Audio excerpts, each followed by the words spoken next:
"Hi, sir. My late father had the same birthmark. Right there." The silver fork froze mid-air. Raymond Whitmore, the billionaire whose name graced half the buildings in downtown Chicago, stared at the young woman standing beside him, her hand steady despite the tremble in her voice, her eyes locked on the inside of his left wrist. He blinked once, then slowly, almost warily, followed her gaze. There it was, a faded, crescent-shaped birthmark, barely the size of a nickel, the same one he had been born with, the same one he had never thought twice about. Until now, the moment stretched thin, the dining hall buzzed around them, laughter, clinking glasses, the low hum of jazz from the corner stage. But at table 7, everything stopped. Raymond slowly lowered his fork. "I'm sorry," he said, his voice measured, controlled. Maya took a step back, her apron brushing the edge of the tablecloth. Her hand still gripped the pitcher of water tightly, but her words were already out, hanging in the air, heavy. I didn't mean to disturb you," she said quickly. "It's just, my mom used to say, if I ever met a man with a birthmark like that right on the wrist, I should remember it, because my father had one too." Raymond's gaze sharpened. His assistant, seated to his right, leaned in immediately, whispering something curt. Raymond didn't respond. He just looked at Maya, not angry, not amused, but stunned. His lips parted as if to say something, but no words came. Maya nodded, swallowed her breath, and stepped away. She turned toward the kitchen entrance, the noise of the room crashing back into her ears. She felt the eyes on her, some curious, some dismissive, others indifferent. She kept walking. Behind her, Raymond watched her go. His shoulders had stiffened. His hand drifted toward his wrist, thumb brushing across that small, familiar mark. He hadn't thought about Elise in years. And suddenly, her name slammed into him like a wave. Elise William. Savannah. 2001. The girl with the paint-stained hands and eyes like the edge of dusk. The girl his family said would ruin him. The one he had let walk away because he hadn't had the spine to stand beside her. The one who had vanished from his life just months after they'd said goodbye on that stone bridge by the river. She'd never told him she was pregnant. He never knew. Now here was this young woman, her voice, her posture, her fire, and something deep inside him shifted. Could it be? But no. It was impossible. Wasn't it? He didn't speak again for the rest of dinner. And Maya, now back in the staff corridor, stood silently at her locker, numb to the reprimand her manager was giving her. Words like unprofessional, boundary, and VIP experience drifted in and out. None of them stuck. All she could think about was the look in the man's eyes. Not anger. Recognition. The kind of look you give a memory that refuses to die. That night, as the Chicago wind curled through the narrow alleys of South Side, Maya sat alone in her room. She didn't cry. She didn't write. She just stared at the small photo of her mother taped to the corner of the mirror. Elise, age 21, holding baby Maya in a hospital gown. She reached into her drawer and unfolded the yellowed envelope with no address. A letter her mother had written but never sent. To the man who never knew. If our daughter ever finds you, please be kind. Please be better than silence. Maya's voice cracked as she whispered to the air, "I think I found him, Mom." And somewhere across the city, in a penthouse cloaked in glass and silence, Raymond Whitmore stood alone by the window, his left wrist exposed under the moonlight. He stared at the mark, and for the first time in decades, his heart whispered a name he thought he'd forgotten. Elise. And in that silent exchange between a girl holding on to her mother's final words and a man finally facing the weight of all he had lost, something unspoken was healed. Tap the like button if you too support Maya in finding her roots. And let us know in the comments where you're watching this video from. You never know. Someone nearby might be watching and feeling the same way at this very moment. Raymond hadn't left his penthouse since the gala. The city outside his floor-to-ceiling windows shimmered with movement, but inside, everything was still like the moment between inhale and exhale. He hadn't eaten dinner, hadn't checked the messages blinking on his phone. He just sat in the leather armchair, elbow resting on his knee, fingers tapping gently on the soft patch of skin on his left wrist. That girl, Maya, her voice hadn't left his ears. Her face haunted him, and that name, Elise William. He hadn't said it aloud in 21 years. Not since the summer she disappeared. He closed his eyes, and Savannah came rushing back. Humid evenings, crickets in the magnolia trees, and Elise, standing barefoot in his family's garden. She used to hum when she painted. Oils, mostly. Bold colors, unapologetic strokes. He loved that about her, how she never apologized for being visible. Until his father saw them together. Until the phone calls started. Until he was summoned to the family estate and told in no uncertain terms, "You are not to disgrace our legacy with this entanglement." He didn't fight it. He convinced himself it was easier that way. Elise had left town without a word a few weeks later.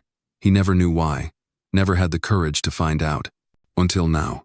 He opened his laptop, hands stiff with hesitation.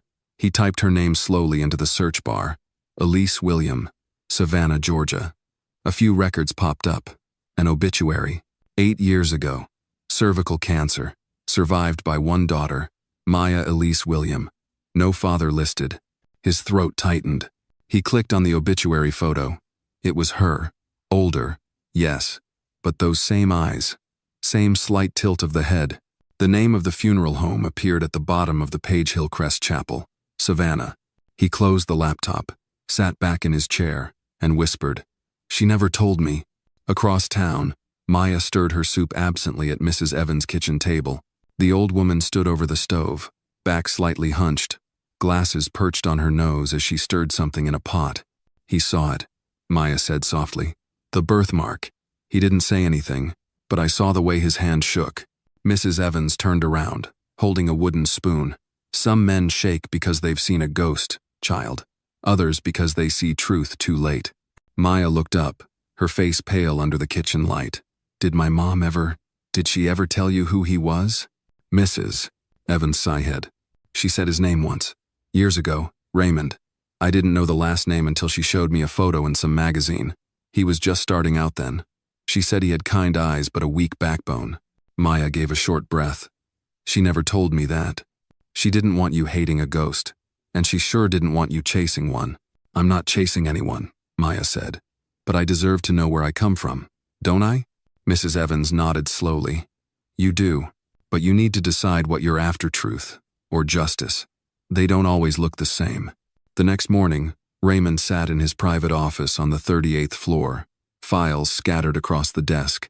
He had called in his personal investigator, a retired FBI agent named Theo Carter, a man who owed him more favors than he could count. "I need confirmation," Raymond said, sliding across the obituary and the photo. "Her mother, Elise William. I need everything where she lived, when she died, where the daughter's been. Quietly, discreetly." Theo raised an eyebrow. "Is this legal or moral?" "I'm not asking for surveillance. I'm asking for clarity." Theo nodded. "Give me 48 hours. Raymond leaned back, but he couldn't sit still. His mind kept drifting to her face, to the way she didn't look like she wanted anything from him. That alone made it worse.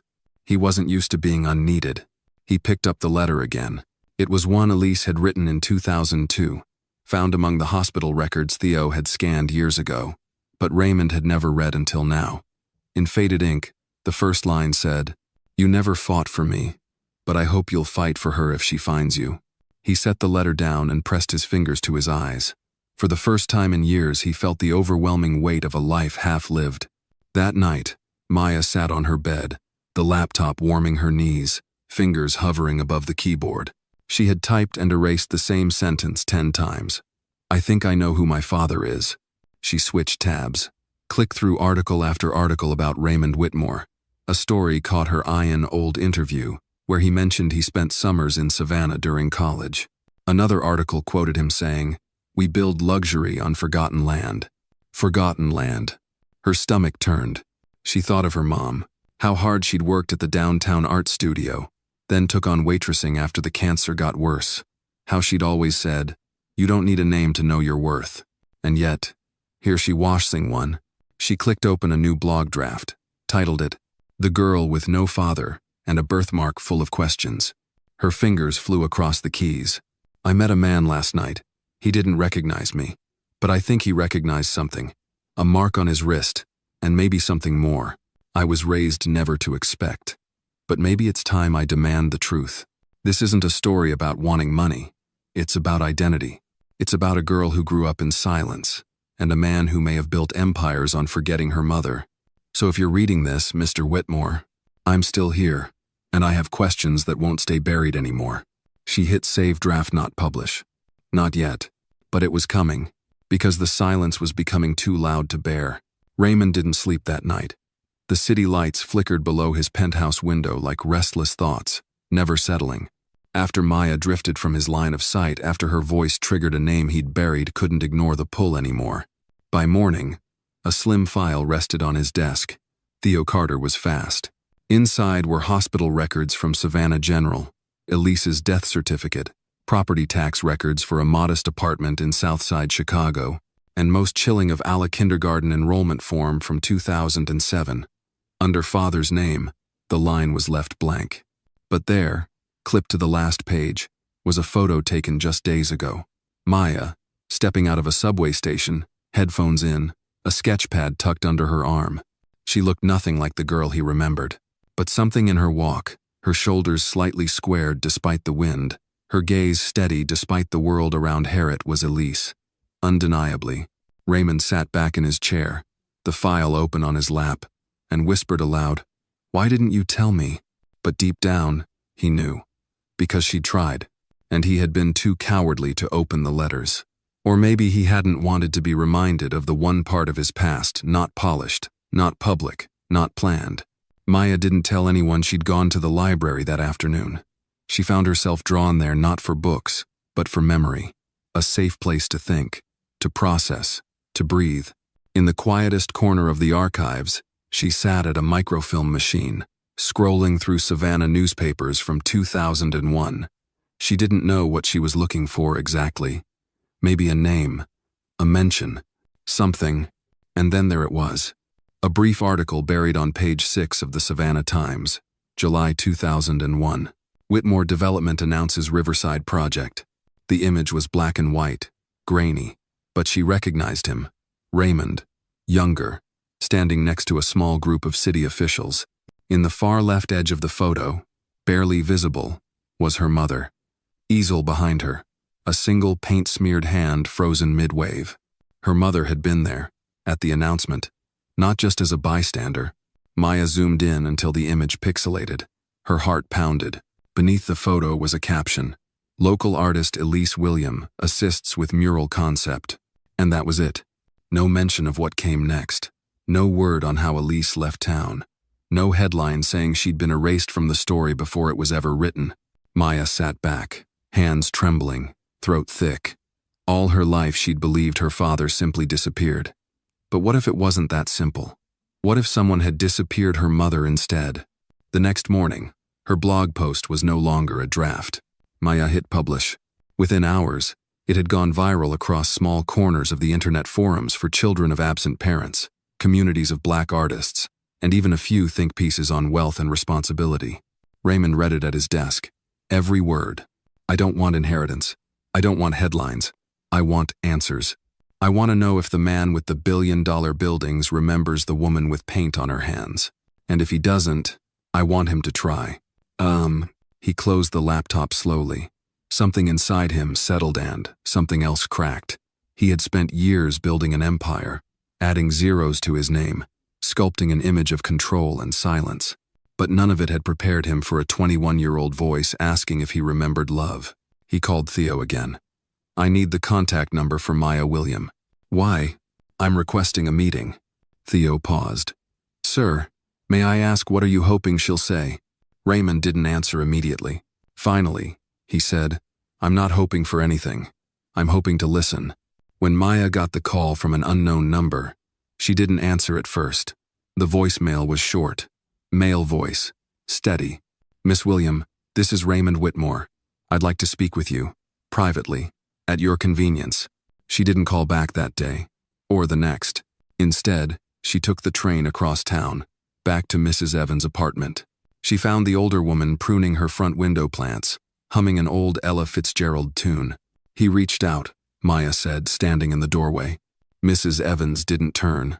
And what did you say? Nothing yet. That's still saying something. Maya stepped inside, dropped her bag near the couch, and lowered herself into the armchair across the room. "Do you think he knew?" she asked quietly. "All this time? I think some men don't ask the question because they're afraid of the answer," Mrs. Evans replied. "And others, because they already know." Maya looked out the window. A kid rode past on a bike, laughing. Somewhere in her chest, a sharp ache twisted. "Do I meet him?" she asked. "That depends. Are you looking for a father, or just the truth?" Maya didn't answer. She didn't know. Later that evening, she stood on the corner of Jackson and 19th, phone in hand, screen glowing. One number, one chance. She dialed. It rang only once. "Mr. Whitmore?" she said softly. "A pause." "Yes, Maya." She nodded, then remembered he couldn't see her. "Yes, I got your message." "I appreciate that," he said, voice calm but not cold. "Would you allow me to meet you tomorrow morning, just to talk?" Maya hesitated. The word caught in her throat, but then she remembered her mother's letter, yellowed and fragile. Be better than silence. "Yes," she said. "Tomorrow, 10 a.m. I'll send you the cafe address." And as she hung up, something heavy inside her loosened net knot disappeared, but moved. Tomorrow would come. And with it, maybe, the beginning of something that had been denied to them both for far too long. The bell above the cafe door gave a soft chime as Maya stepped inside. It was a small corner place on the south side, not far from the old art supply store her mother used to frequent. The wood-paneled walls were lined with local paintings, some vivid and modern, some so old they looked like memories themselves. She chose this cafe deliberately. If she was going to face the man who might be her father, she wanted the walls around her to remember her mother. Raymond was already seated in the back, alone, no assistant, no briefcase, just a black wool coat folded neatly over the chair beside him and a porcelain cup untouched on the table. Maya hesitated for just a second, then crossed the room. He stood when he saw her. "Maya," he said softly. She nodded. "Mr. Whitmore." He gestured to the seat across from him. She sat without taking off her coat. Neither spoke at first. She didn't want to go first. She had gone first her whole life. First to ask, first to care, first to be left waiting. Let him speak. Raymond cleared his throat. "Thank you for agreeing to meet." Maya looked him in the eye. "I didn't do it for you." He accepted that. "I understand." Silence stretched again, but this time, it wasn't awkward. It was heavy, shared. "I read your blog," he said finally. "All of it." "Then you know why I'm here." He nodded. "You want answers?" "No," she said firmly. "I deserve them." His jaw tightened, but he didn't argue. "I didn't know about you," he said after a beat. "Not until the other night. When you said what you said, I saw her. I saw Elise in your face. And that shook me in a way I wasn't ready for." Maya blinked fast, but didn't look away. "You say you didn't know. But did you ever wonder?" "Yes," he admitted. "In the early years, I did. After Elise left, I thought about it. I considered reaching out. But my life, my family." He stopped himself. "That's not an excuse. I was a coward." "Yes," Maya whispered. "You were." He nodded. "And I will live with that for the rest of my life." The coffee between them went cold. "She painted you, you know," Maya said suddenly. "My mom. She painted you even when she hated herself for it. Every canvas was a memory you didn't earn." Raymond's throat moved, but he said nothing. "She said you had kind eyes," Maya added, her voice more brittle now. "I never believed her until now." Raymond leaned forward, elbows on the table, hands clasped. "I would give anything to undo what I failed to do back then. But I can't. All I can offer now is whatever truth, acknowledgement, or presence you'll allow me to give." Maya stared at him, studying every line in his face. The wrinkles near his eyes, the silver near his temples, the weight of time. "I'm not here for your money, or your name. I don't want a house or a trust fund." "I believe you," he said quietly. "I just want to know." Her voice caught, so she steadied it. "Did you love her? Did you love my mother?" He didn't look away. "Yes, I did. More than I had words for back then. More than I had courage to admit." Maya's eyes welled, but she blinked the tears away before they could fall. "And me?" she asked, even softer now. "Do you think, if you'd known, would you have wanted me?" Raymond reached into his coat pocket and pulled out a folded photograph creased and faded. He placed it on the table between them. Maya leaned forward. It was a black and white photo of Elise, standing barefoot beside a river, pregnant, her hands resting on her belly. She looked radiant, strong, alone. "She sent this to me once. I never opened the envelope," he said. "Not until last week." Maya pressed her hand over her mouth. "I didn't want to know, because knowing would have made me accountable. And I was a man too weak to be accountable." He looked at her. "I'm not asking you to forgive that, but I am asking if you'll let me try now." For a long moment, Maya couldn't speak. The room felt smaller, the light more golden, and her mother's voice echoed again in her memory. "If he ever shows up, don't hate him. Just ask him if he's different now." She met his eyes again. "I don't hate you, but I don't know you, and I don't know what to do with that. You don't have to decide today," he said gently. "Or tomorrow. I'll take what you offer." The waitress brought fresh coffee, but neither reached for it. Finally, Maya reached into her bag and pulled out a small, hand-drawn sketch. She placed it beside the photo. It was a portrait of Elise's smiling, head tilted, moon-shaped birthmark drawn faintly on the wrist of the woman's imagined companion. Raymond stared at it. His hands trembled as he touched the edge. "You drew this?" he asked. "I was 10, Maya said. "I didn't know what you looked like, so I made you up." He swallowed hard. "You gave me more kindness than I deserved." She stood, slipping her bag over her shoulder. "This isn't kindness.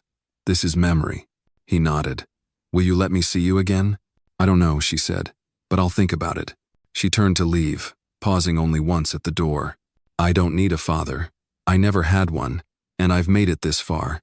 But if you want to be someone I can respect. That would matter more than biology ever did." And with that, she walked out into the morning sun, leaving Raymond alone, the sketch in one hand and his silence in the other.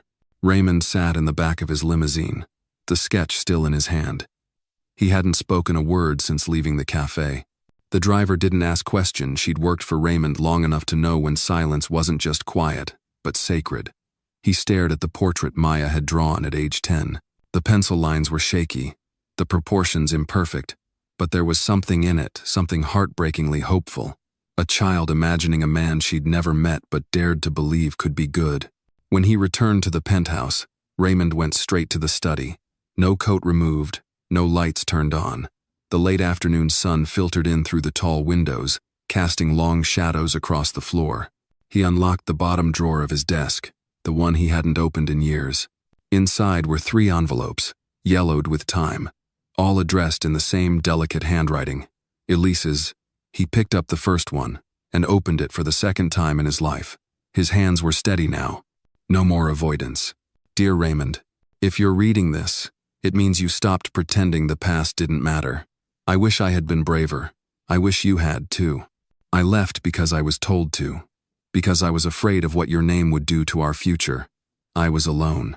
I didn't tell you because I didn't want our child to grow up knowing she was the result of shame. But she isn't. She is bright. She is fierce. And she deserves more than a ghost for a father. If she finds you one day, I hope you remember how to love out loud. Elise." Raymond sat back in his chair, the paper trembling in his hands now. He'd built a career on controlling every outcome, anticipating every risk. But no business deal had ever left him this exposed. No investor had ever made him feel this vulnerable. And yet, Maya had. With a look, with a drawing, with a sentence. "Be someone I can respect." He folded the letter, more carefully this time, and placed it in his inner coat pocket. This one, he would keep close. Maya didn't tell Mrs. Evans about the meeting right away. That night, she just sat at the kitchen table, slicing apples with robotic precision, listening to the evening news hum in the background. Mrs. Evans knew better than to press. "Finally," Maya said. He brought a picture. Mrs. Evans turned from the stove. "Of who?" "My mother, pregnant, standing by the river." The older woman sat down across from her. "He kept it all these years?" Maya nodded. "Never opened the envelope until last week."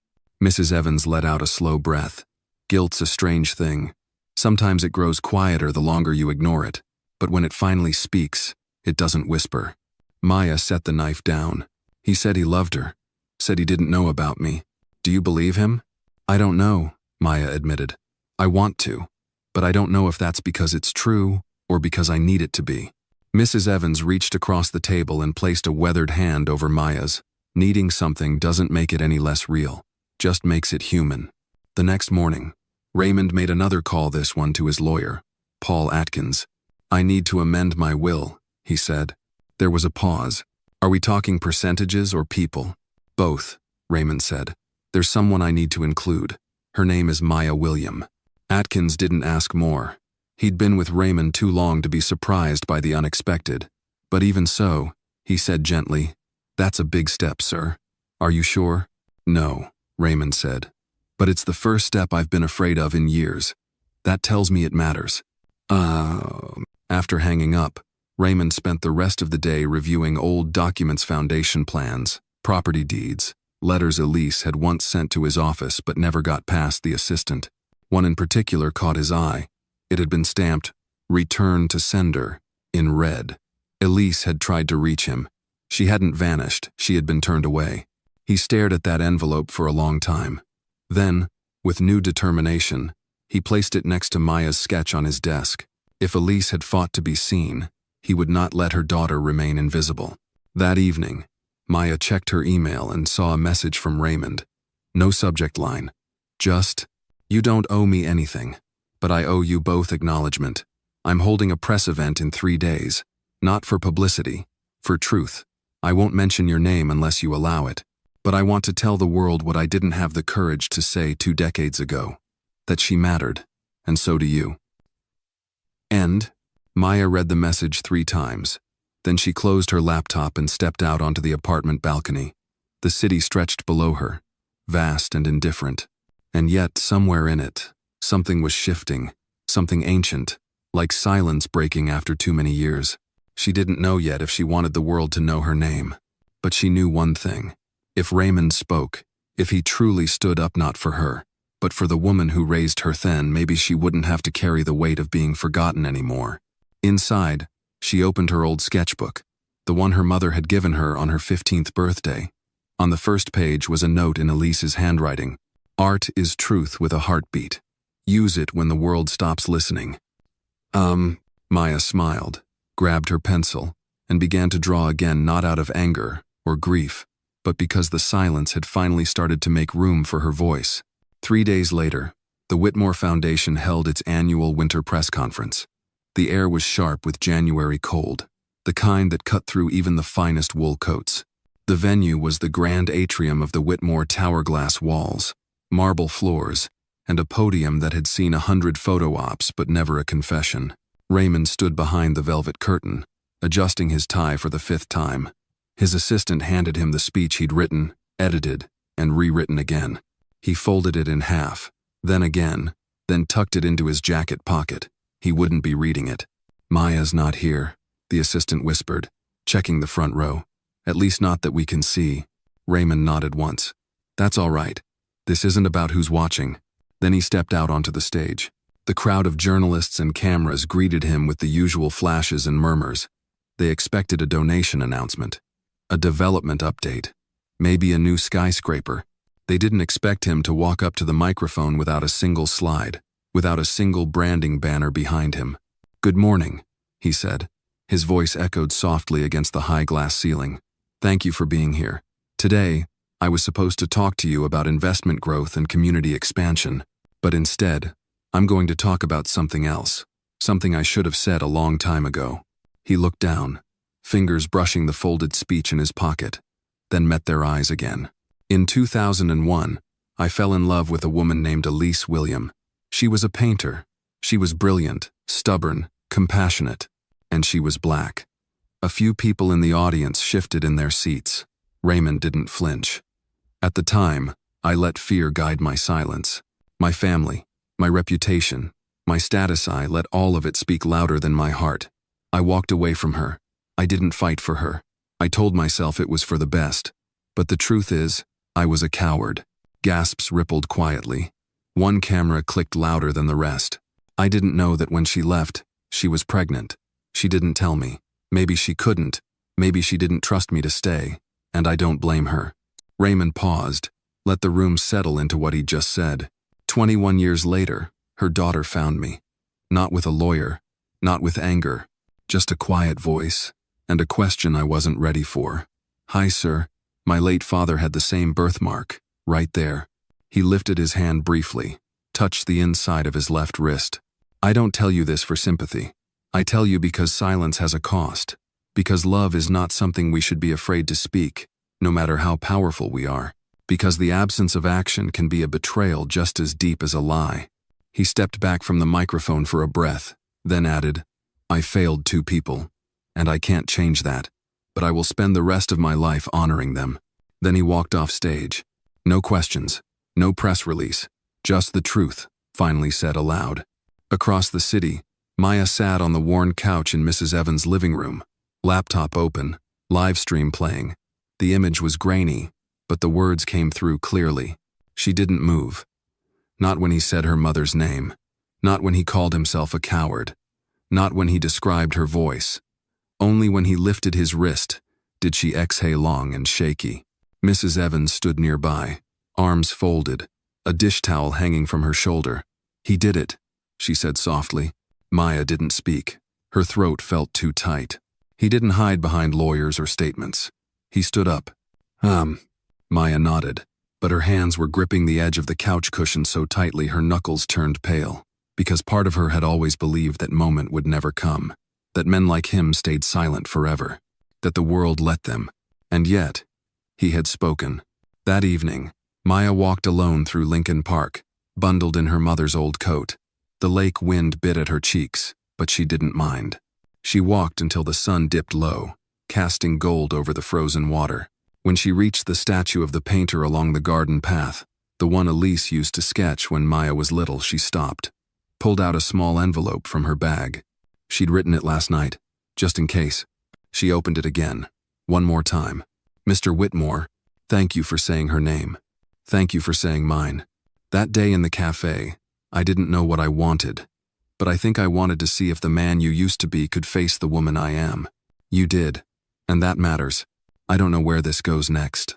I don't know what kind of family we could ever be, but I'm open to one conversation at a time. Maya." She placed the letter into the bronze hand of the statue, just a gesture, a symbol, not for anyone to find but for her to leave something behind. Then she turned and walked away, boots crunching softly in the snow. Raymond found the letter on his desk the next morning, delivered in a simple white envelope with no return address. He read it 3 times. His eyes stung, but he didn't wipe them. He placed it gently beside Elise's old letters and Maya's childhood sketch. 3 hands on a table, 3 stories no longer hidden. And for the first time in decades, Raymond didn't feel alone in his office. He felt seen, and maybe, just maybe, he could be someone worth seeing. 2 days after the press conference, Maya stood in front of a full-length mirror in the back room of a downtown art gallery. Her palms were sweating. She wasn't used to wearing heels, or blazers, or anything that made her look like she belonged on a panel. And yet, there she was, scheduled to speak at a community forum on art and identity, standing under a banner that read, "Legacy and Visibility, Stories Unforgotten." Her sketchbook was tucked under her arm, worn and frayed, the corners curling from years of being opened and reopened. On the front page, she had drawn her mother's eyes last night. Not perfectly, but with care. She thought it might give her courage, not for the speech, for whatever came after. The invitation to the forum had come the morning after Raymond's press conference, not from him, from the gallery director, who had read her blog and said, "You've got a voice. We'd be honored if you used it here." She'd said yes before she had time to second-guess it. Mrs. Evans waited for her near the entrance of the gallery, bundled in her Sunday coat, eyes gleaming with pride. "He's coming," she whispered when Maya joined her. Maya didn't need to ask who. Raymond arrived alone. No assistant, no camera crew, no limo, just a quiet presence in a dark wool coat, standing by the door, as if unsure he belonged. Their eyes met across the crowd. He nodded once. Maya didn't smile, but she didn't look away. The panel began with questions about community memory, forgotten voices, and the importance of personal archives. Maya listened quietly until the moderator finally turned to her. "Maya William," she said, You've lived through a personal discovery that speaks to something larger about race, silence, and family. What do you think we risk when we let history remain untold? Maya took the mic slowly. Her fingers gripped it tighter than she meant to. I think, she began, we risk turning people into shadows, not just in public records or newspaper archives, but in our own lives. We forget who gave us the shape of our nose, the tone of our laugh. We pretend silence is safety, but it's not. It's a kind of theft. A pause, then quietly, my mother was erased, not loudly, just gradually. And I lived with the echo of that. I didn't know my father's name until recently, but I always knew there was something missing, something deliberate. She glanced toward Raymond, who watched her with a face that held both sorrow and pride. I don't speak today to shame anyone, she continued. I speak because every child deserves to be known not just as someone's daughter, but as someone with a story that matters. And sometimes, it takes 21 years and a single birthmark to begin telling it. The room was still for a long moment before quiet applause began, growing slowly, then filling the space with something more than approval, something like release. Afterward, Raymond waited by the refreshment table, holding a paper cup of black coffee he hadn't touched. When Maya approached, he straightened. You spoke like someone who knows herself, he said gently. I'm trying to, she replied. There was a pause between them, not tense, just honest. I meant what I said, Raymond continued. I don't want to push myself into your life, but I want to be there, if there's room, even just a corner. Maya looked down, then up again. I don't have answers. I still feel fragile around all this, around you. I know. But I think maybe we could take one step at a time. Raymond allowed himself a small smile. I can walk slowly. They stood in silence for a few moments more, watching people mingle, listening to the sound of conversation ripple around them. Then Maya pulled something from her bag, a small, wrapped box.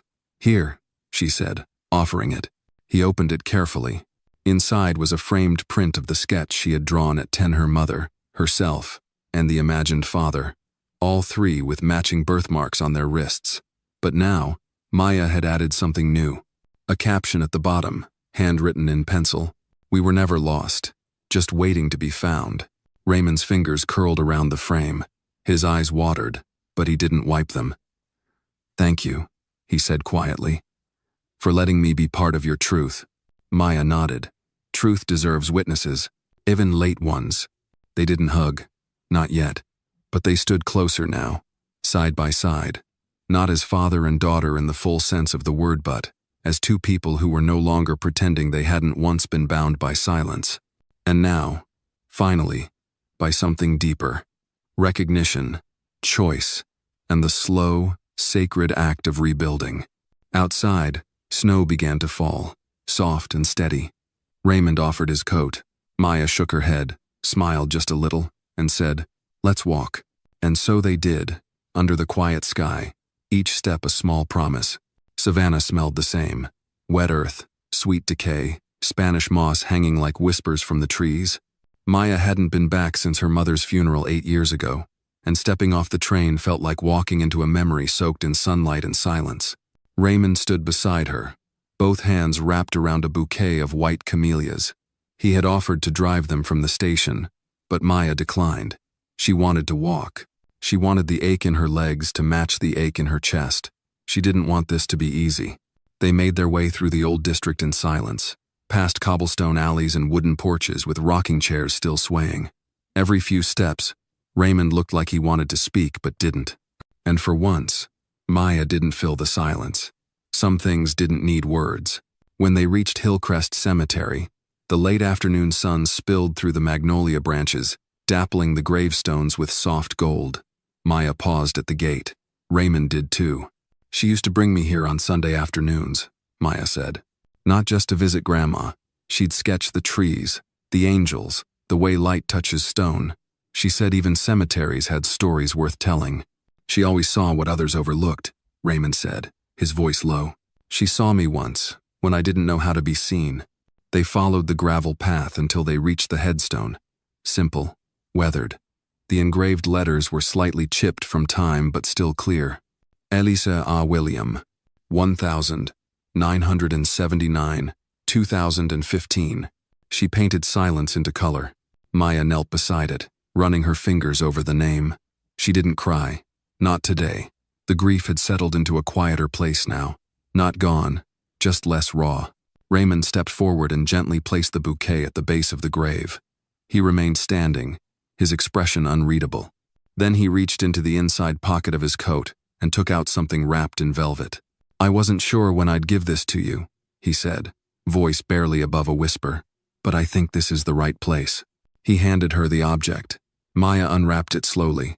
Inside was a delicate silver locket, oval, worn smooth with time.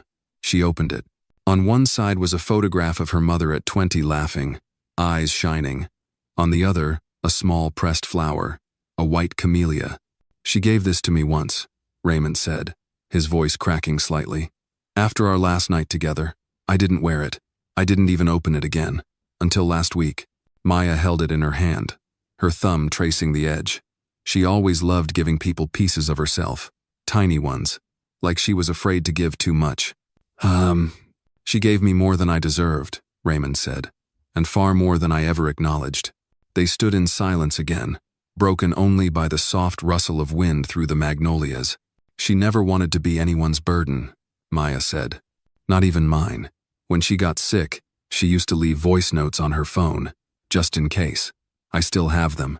I don't listen often, but sometimes I need her voice more than her advice."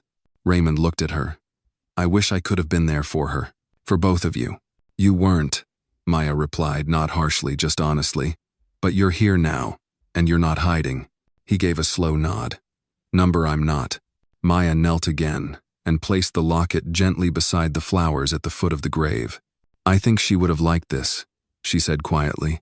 "Not because it's perfect, but because it's real." They stayed until the sun dipped low and the shadows grew long. Neither wanted to be the first to leave, but eventually, the chill crept in. Maya turned to go. Raymond lingered a moment longer, fingers brushing the top of the stone. Then he followed. As they walked back down the path, Raymond broke the silence. "When I was young, my father told me that emotion was weakness, that dignity meant silence. But your mother proved him wrong with every brushstroke she ever made." Maya looked over at him. "You don't need to be your father." He met her eyes. "I know. I'm trying not to be." As they reached the gate, Maya paused. "I want to come back here, every year, on this day." "I'll come with you," Raymond said. Maya gave a small nod. "We'll see." Outside the cemetery, they stopped beneath a tree heavy with magnolia blossoms just beginning to bud. Raymond reached into his coat again and pulled out an envelope. He handed it to her. "What's this?" "Something I had written before we left Chicago. It's not legal, not official, just words. Mine." Maya unfolded the paper. It was a handwritten letter. "Niet. Deliberate. Dear Maya, I missed your birth, your first steps, your scraped knees and late-night fevers. I missed your drawings on the fridge, your first heartbreak. I missed everything. But if you'll let me, I'd like to be here for what comes next. You don't have to forgive me, but I hope you'll let me earn a place in your life not because of obligation, but because you believe I can add something true to it. Raymond." Maya folded the letter and tucked it into her coat.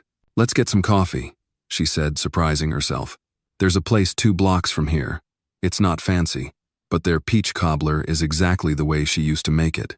Raymond smiled, and for the first time, it wasn't tentative. "Lead the way." They walked side by side down the quiet Savannah street. No headlines, no expectations, just 2 people, once strangers, now something else. Something still unshaped, but alive.